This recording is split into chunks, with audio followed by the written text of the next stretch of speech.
in the future. Ito bang susunod nating love team ay sa palagay mo mauwi din sa kasalan?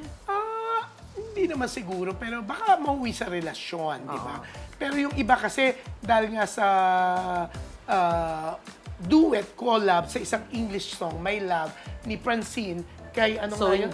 Oo, akala may tsapwera na si Seth Fedelin. Pero syempre nga, ikinutuwa ng fans, so nagkasama sila sa Dubai diba? para sa Barrio Fiesta. Nag-proposal pa nga si Seth. And Yes!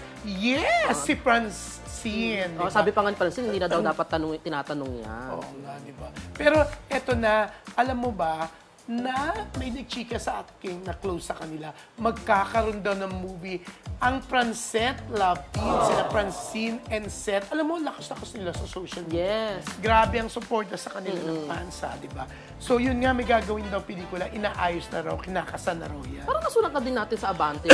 Oo, nailabas ko na. Ito, isang movie din ba to? Kasi mamaya baka Oo, iba. yun. Oo. Pero, syempre, yung teleserye naman, yung new series, kala ko may sinisenyas tong cameraman. Gumagano siya. Kala ko, diba? Kala ko magsasayaw siya ng rain dance kasi nga medyo mainit. Kala ko gaganon na siya after, parang si Sarah Geronimo, diba? Oo. Pero anyways, eto nga, yung movie raw muna ang gagawin nila kasi may mga pinipits daw na serye para sa Francet Love Team. Pero magre-renew daw muna ng ABS-CBN contract niya si Francine. Oo. Kasi expired na pala. Yes, So magkakaroon ng renewal. Isa pala si Francine sa mga pipirma ng kontrata this year. Bongga. Diba? Oo. Talagang love na love siya ng ABS-CBN, di ba?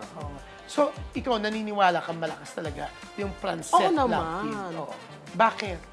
Kasi mataas yung views nila sa YouTube. Ang daming nanonood. Kumbaga maraming interested sa kanila. Tapos pag sinusulat natin sila sa Abante, nire-repost ng mga fans. Grabe, di ba? Ang daming likes. Mataas yung diba? engagement.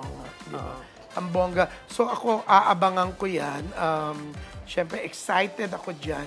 Kasi mabait si Francine. Ako hindi ko pa naman close si Seth. Pero sabi ng manager nila, co-manager nila si John Ling, mabait din daw itong si Seth Fedelin. Tsaka si Richard, during the lock-in ng ng FPJ sa probinsyano, di ba? Nakasama niya sa mga si Seth.